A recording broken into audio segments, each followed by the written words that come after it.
오늘 설교 제목은 내 교회, my church. 우리 규현아 따라해봐, my church. 오케이. 잘 들리진 않지만 입은 움직였습니다. 여러분, 모든 사람은 태어난 날이 있죠. 태어난 날을 생일이라고 그러고, 또 나이 드신 분들은 생신이라고 그럽니다. 또 예수님 같은 분은 탄신이라고 그러죠. 사람 보고 탄신이라고 하면 안 됩니다. 그건 잘못된 겁니다. 대통령 탄신일, 그건 아닙니다. 사람은 똑같기 때문에 나이 드신 분들만 생신, 그 다음에 우리 어린 사람들은 생일이라 그러죠. 제가 어릴 때 생일이 되면 저희 어머니가 생일상을 차려주셨어요. 무슨 음식을 주셨냐면은 첫 번째는 찰밥. 여러분 찰밥을 잘 모를 거예요. 여러분 제가 최근에 들어서 찰밥을 먹어본 적이 없어요. 그 찰밥은 독특하죠. 콩이 들어갑니다. 콩이 아니고 팥이죠. 팥이 들어가고 그 다음에 찹쌀이 들어가고 일반 찹쌀이 많이 들어가죠. 그래서 밥을 만들면 불그스름한 밥이 됩니다. 그 찰밥. 그 다음에 생일날에는 보통 미역국을 먹죠. 근데 저희 어머니는 항상 소고기국을 끓였어요. 소고기국을 항상 상에 올리셨어요.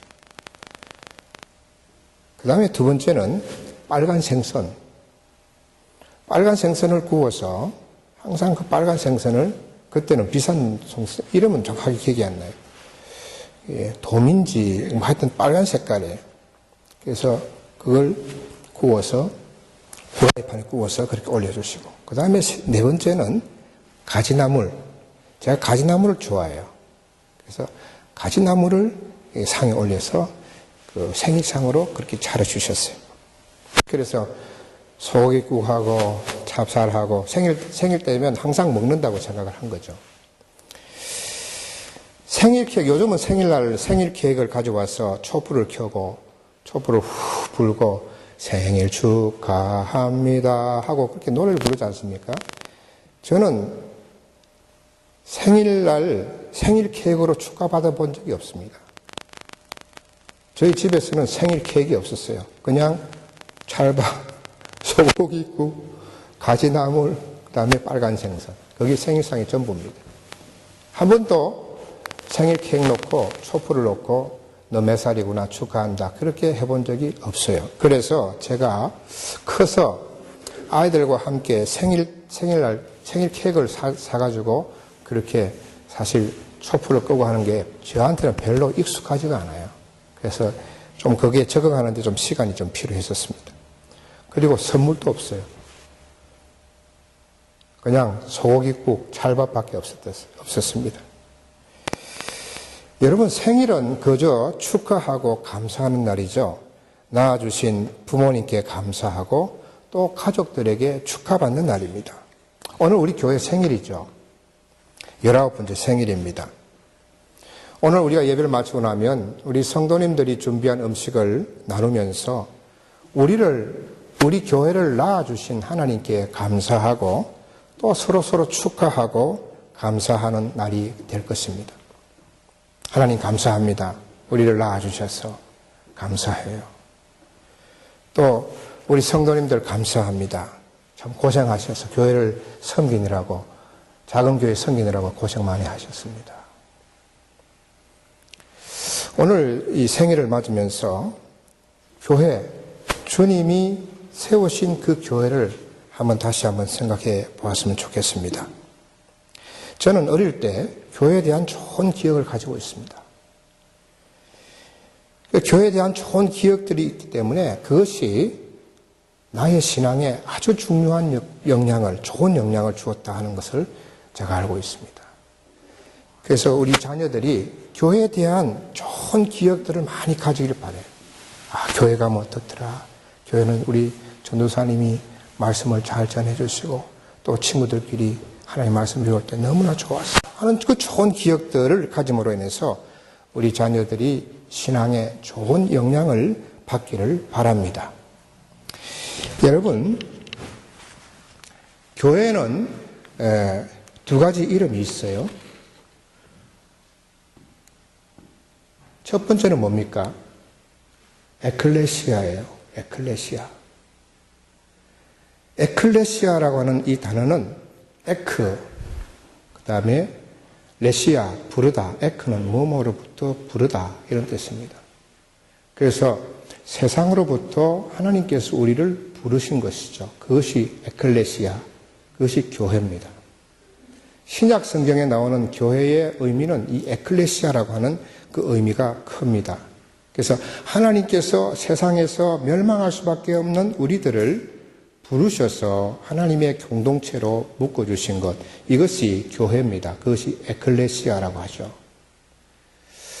그래서 이 교회에 대한 이 에클레시아라고 하는 단어는 사람들에게 초점을 맞추고 있습니다. 그 다음에 두 번째는 처치. 이 처치, 이 단어는 독일어 키르헤에서 왔습니다. 독일어에서 온 단어예요. 이 말의 뜻은 뭐냐면 주님께 속한 이런 뜻입니다. 주님께 속한. 따라서 교회는 주님께 속한 곳입니다. 따라서 다시 말해서 주님이 소유하시는, 주님이 주인 되시는 교회인 것이죠. 루터가 이 단어를 좋아했습니다. 종교개혁자 루터가 이 단어를 좋아했습니다. 왜 좋아했을까요? 로마 시대의 교황들은, 교황이 다스리는 교회는 정말 과연 주님께 속한 교회인가, 이 루터가 의문을 가지게 된 거예요. 그래서 에클레시아라고 하는 단어보다는 이 키르헤, 처치라고 하는 단어를 잘 썼다 하는 것입니다. 주님이 주인이 되시는 교회, 주님께서 속한, 주님이 속한 교회 그랬습니다. 오늘 읽은 말씀에서 보면 예수님께서 내가 반석 위에 내 교회를 세우리라 했습니다. I will build my church라고 그랬습니다.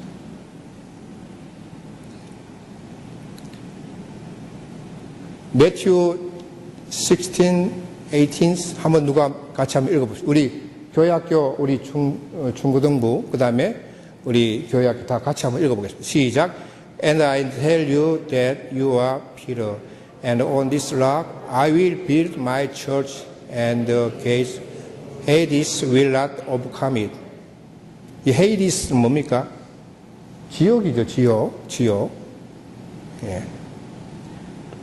예수님께서 교회를, 자기 교회를 세우겠다고 그랬습니다.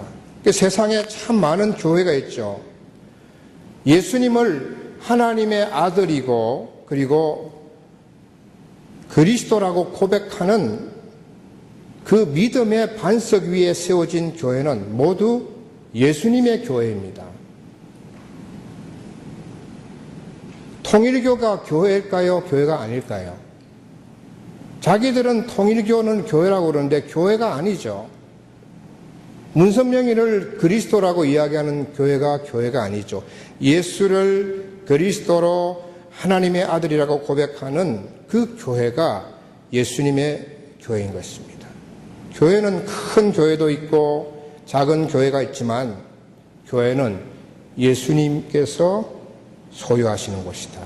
그래서 예배소서 1장 22절에 보면 또 만물을 그의 발 아래 복종하게 하시고 그를 만물 위에 교회의 머리로 삼으셨다 그랬습니다. 여기 한번 같이 읽어보겠습니다. 예배소서 1장 22절 우리 학생들 같이 한번 시작. And God placed all things under his feet and appointed him to be head of everything for the church. 교회에 예수님께서 헤드가 되시는 거죠. 머리가 되신다 하는 것이죠. 그래서 예수님을 교회의 머리로 삼으셨다. 예수님이 교회의 머리신 것이죠. 이 말은 예수님이 교회의 주인이라는 말입니다. 교회는 예수님의 것이고 교회는 예수님이 주인이신 것이죠. 여러분, 우리가 예수님을 주님이라고 부르죠. 주님은 무슨 말입니까? 주인님의 줄임말입니다. 인자를 빼고 주님이라고 그러셨습니까? 주인님이에요, 주인님. 예수님은 우리의 주인이십니다. 예수님은 우리의 주인이면서 동시에 어디의 주인이십니까? 교회의 주인이신 것이죠. 이 원칙, 예수님이 교회의 소유고, 교회가 예수님의 소유고 예수님은 교회의 주인이시다라고 하는 이 원칙이 지켜지는 교회가 올바른 교회입니다. 예. 그러나 이것이 지켜지지 않으면 그 교회는 교회의 이름을 달고 있지만 주님의 교회가 아니고 예수님의 교회가 아닌 것이죠. 교회가 잘못될 수 있습니다. 교회가 잘못되는 근본적인 이유는 교회의 주인이 예수님이라고 하는 이 원칙이 훼손되었기 때문입니다. 흔히들 목사가 교회의 주인이 될 수가 있습니다. 교회 성도들이 교회의 주인이 될 수가 있습니다. 그것은 바로 교회의 타락인 것이죠. 그렇게 되면 교회는 예수님의 교회가 아닌 것입니다. 오늘날 많은 교회들이 어려움을 겪는 이유가 무엇이냐? 이것이 훼손되었기 때문입니다. 예수님이 교회의 주인이라고 하는 이 원칙이, 이 진리가 훼손되었기 때문입니다. 여러분, 교회의 목적을 생각해 보면 교회의 목적을 몇 가지로 이야기할 수 있습니다. 첫째는 뭡니까? 월십이죠. 월십. 하나님께 예배드리는 것이 교회의 목적입니다. 그래서 교회는 예배하는 공동체에 교회의 예배가 빠지게 되면 교회라 할 수 없습니다. 예배는 참 중요한 교회의 목적이죠. 두 번째로 교회의 목적은 펠로십, 성도 간의 교제입니다. 성도들 간에 서로 교제하는 것이죠. 그래서 서로 기쁨을 나누고 서로 사랑을 나누고 서로 슬픔도 같이 나누고 하는 곳이 바로 교회입니다. 많은 교인들이, 오늘날 현대 교인들이 예배만 딱 드리고 그냥 펠로십 신교하지 않고 자기 볼일 보고 그렇게 떠나는 교인들이 오늘날 점점 늘어가고 있습니다. 교회의 목적을 모르는 거예요. 신앙생활을 온전히 하지 않는 것입니다. 그 다음에 세 번째는 서비스 포 네이버, 이웃을 위한 봉사예요. 이것이 교회의 목적입니다. 교회는 세상에 놓여 있어요. 교회는 교회 자체만을 위해서 존재하면 교회가 아니에요.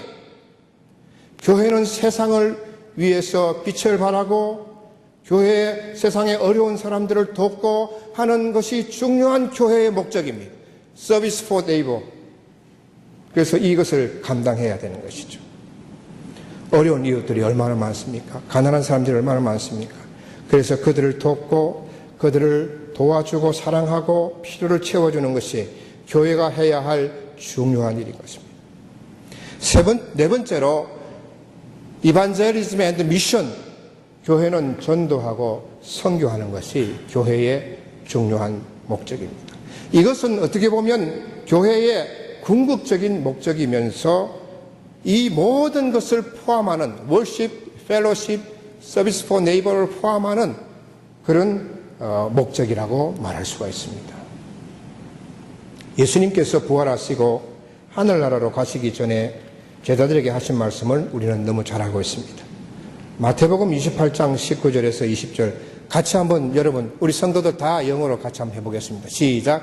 Therefore go and make disciples of all nations, baptizing them in the name of the Father and of the Son and of the Holy Spirit, and teaching them to obey everything I have commanded you. And surely I am with you always to the very end of the age. 아멘. 주님께서 성천하시기 전에 마치 대명령을 우리에게 부탁하셨어요. 이것은 어떤 특정한 사람들에게만 주신 것이 아닙니다. 12명의 제자들에게만 주신 것이 아니고 오늘 우리 모두에게 주신 것입니다. 선교사나 전도사라는 사람들이나 목사나 전도사에게만 준 목적이 아닙니다. 우리 모두에게 주신 목적입니다.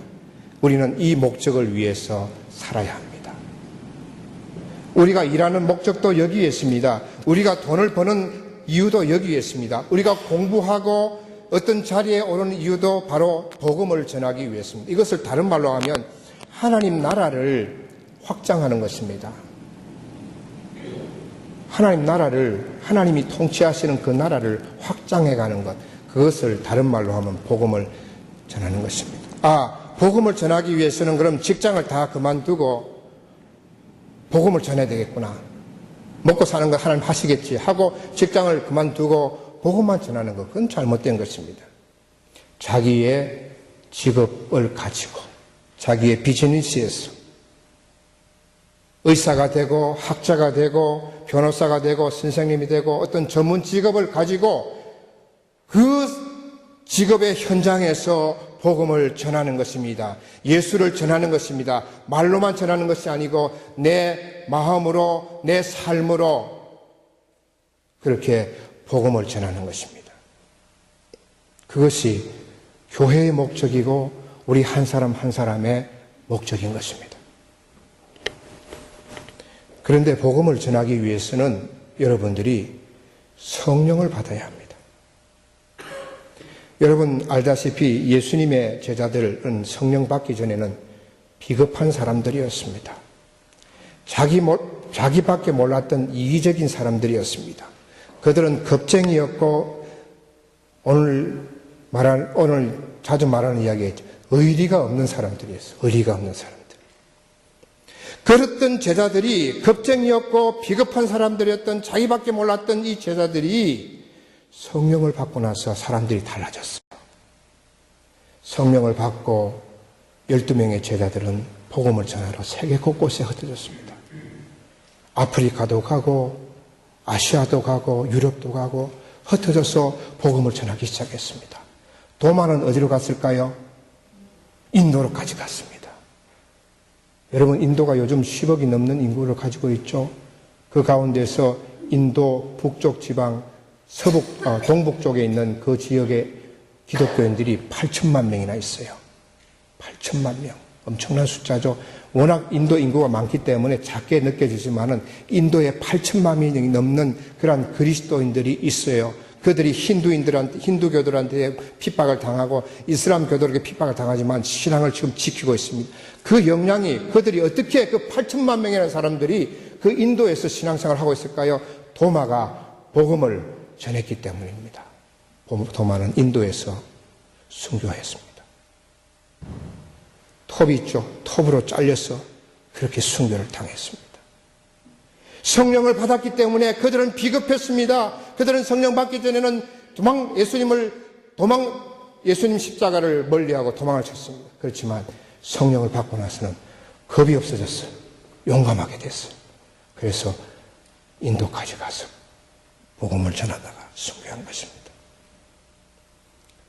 우리 사랑하는 성도 여러분, 우리 사랑하는 우리 교회학교 유스그룹과 우리 엘레먼터리 또 너스리, 여러분들이 성령을 받을 때에 내가 왜 공부하는지 그 이유를 알게 됩니다. 내가 돈을 벌어서 어떻게 해야 하는지를 알게 되고 또 그것을 실천하게 됩니다. 성령을 받지 않으면 교회 다녀도 공부하는 것이 나의 출세를 위한 것이에요. 예. 내가 돈 버는 것이 교회를 다녀도 성령 받지 않으면 내가 돈을 버는 것이 내가 잘 먹고 잘 사는 거예요. 그러나 성령을 받고 나면 생각이 완전히 바뀝니다. 복음을 위해서, 하나님 나라를 위해서, 주님을 위해서 내 모든 것을 바칠 수 있게 되는 것입니다. 돈 버는 것과 출세하는 것과 성공하는 것이 나의 인생의 목적이 아니라 그것은 수단이고 목적은 하나님 나라 확장이고 복음을 전하는 것이죠. 제가 그래서 어떻게 하든 하나님의 은혜로 출세해서 돈을 많이 벌어서 그것을 위해서 내가 복음을 위해서 살겠다. 그렇게 결심을 하게 되는 것입니다. 여러분의 나이에도 성령을 받을 수 있습니다. 제가 8학년 때, 중학교 2학년이죠. 8학년 때 성령을 체험했습니다. 제가 8학년 때 방언을 받았어요. 여기 8학년 8th grade 손 들어보세요. 7th grade, 9th grade 여기서 성령 받을 수 있습니다. 우리 규현이도 받을 수 있어요. 다 받을 수 있어요. 예. 여러분 기도하십시오. 성령을 받게 해달라고 기도하세요. 이왕 여러분들이 예수 믿는 것 확실하게 믿어야 될 거 아니에요? 어중이 떠중이로 그냥 뜨뜻미지근하게 그렇게 믿을 거예요? 진짜 그리스도인이 돼야 되지 않을까요, 여러분들? 여러분 생이 길지 않아요. 금방 돌아옵니다. 금방 하나님 나라에 가야 돼요. 진짜 그리스도인으로서 정말 내 모든 삶을 통해서 내 재산과 내 모든 것을, 내 재능을 가지고 하나님 나라를 위해서 살기 위해서는 내 뜻대로, 내 의지대로 되지 않고 성령을 받아야 돼요.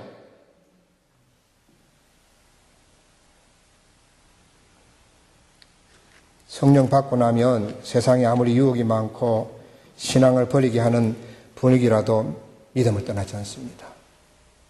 제가 여러 번 이야기했습니다마는 여러분 미국 장로교회 PCUS에 여러분 언더우드라고 하는 선교사 아세요?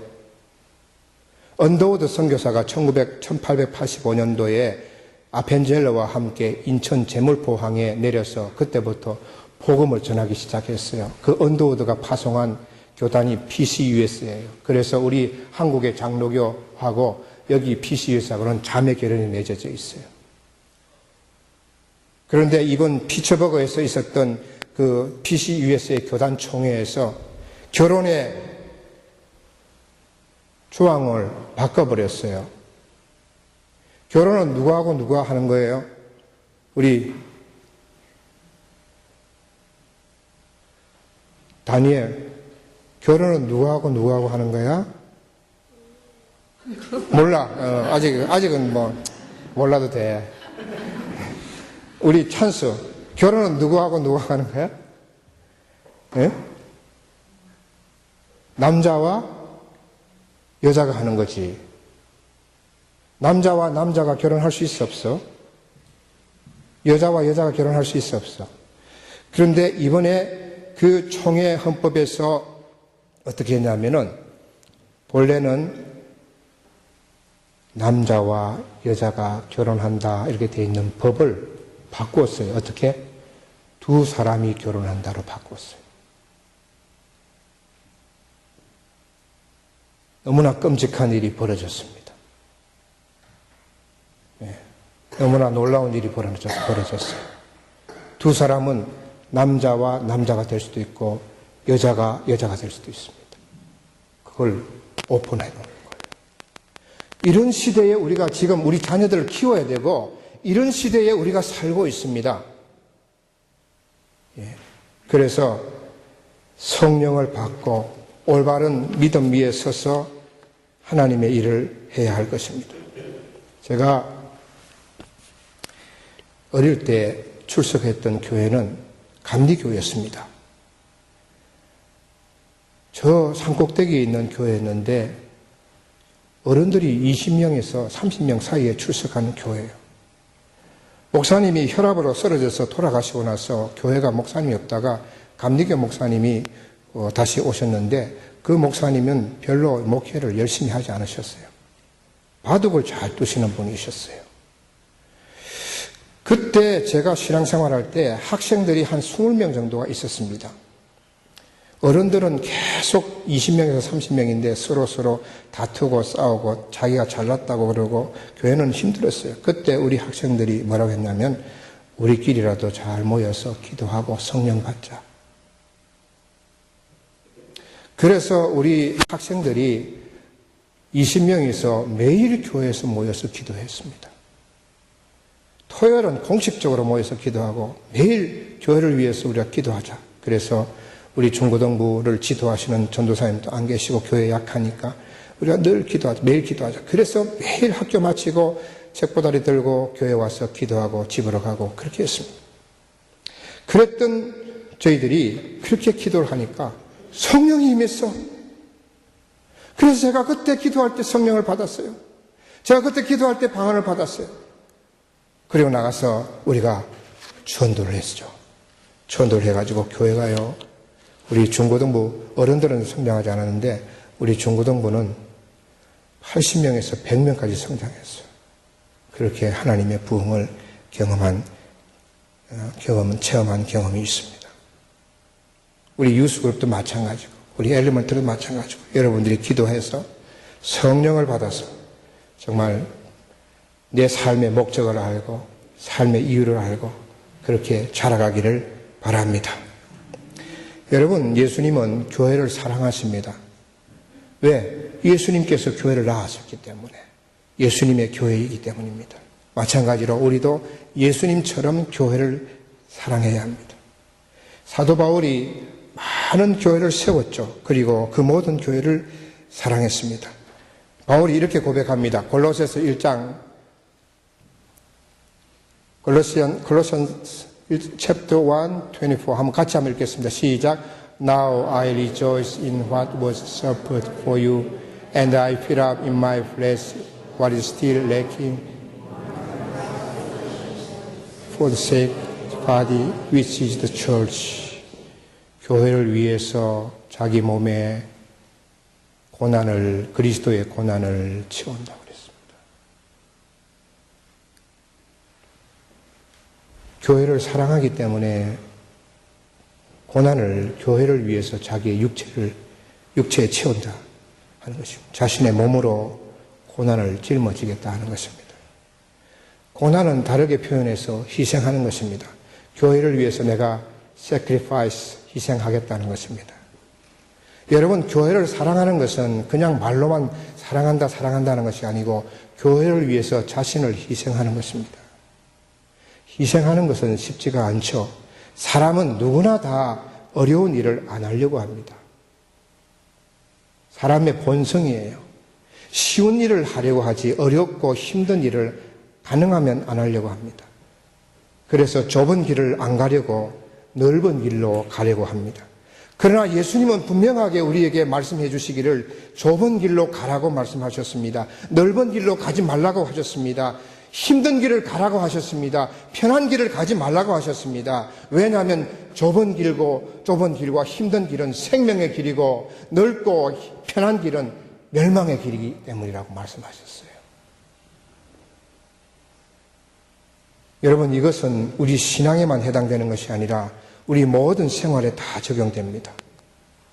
여러분, 항상 쉽지 않은 길을 택하십시오. 항상 남보다 더 어려운 일을 택하십시오. 그러면 나중에 쉽게 되는 것이죠. 공부하는 학생이 자꾸 쉬운 것만 하려고 하면, 자꾸 공부하는 학생이 편한 것만 하려고 안 하고 공부 안 하고 노력 안 하면 나중에 어떻게 되겠어요? 자꾸 게임만 하고 계속 SNS나 보고 컴퓨터 하루 종일 하고 자꾸 편하죠? 얼마나 편해요? 아무것도 안 하고 편합니다. 그렇지만 나중에 결과적으로 자기에게 좋은 결과가 오지 않습니다. 하고 싶지만, 게임하고 싶지만 참고 책을 보고 이거 SNS 자꾸 하고 싶지만 오늘은 1시간만 하자 하고 자기를 절제하고 참고 자기의 공부를 하게 되면 나중에 쉽게 되고 나중에 좋은 결과를 보게 되는 것입니다. 여러분, 지금 편한 것 택하면, 우리 아직 방학 아니죠? 방학 때 너무 놀고 막 쉬고 하는 것만, 편한 것만 택하면 나중에 결국 후회하게 되죠. 사랑하는 성도 여러분, 교회를 사랑하고 교회를 위해서 고난을 각오하고 희생하는 것은 지금 좁은 길을 택하는 것입니다. 오늘날 너무 많은 교인들이 편한 길을 택하고 있어요. 그 길이 멸망의 길로 가는 건지도 모르고 그냥 넓은 길을 택하고 있어요. 주님은 좁은 길로 가라고 끊임없이 성경에서 말씀하고 계신데 수많은 성도들이 넓은 길을 택해서 가고 있습니다. 넓은 길, 편한 길은 주님이 주시는 마음이 아님을 여러분 기억하시기를 바랍니다. 우리 온누리 교회는 My Church, 주님의 소유입니다. 주님이 사랑하는 교회이기에 우리 모두도 교회를 사랑하고 희생하고 교회의 목적인 하나님 나라를 확장하고 복음을 전하는 일에 열심을 내는 우리 모든 성도들이 되시기를 주님의 이름으로 축원합니다.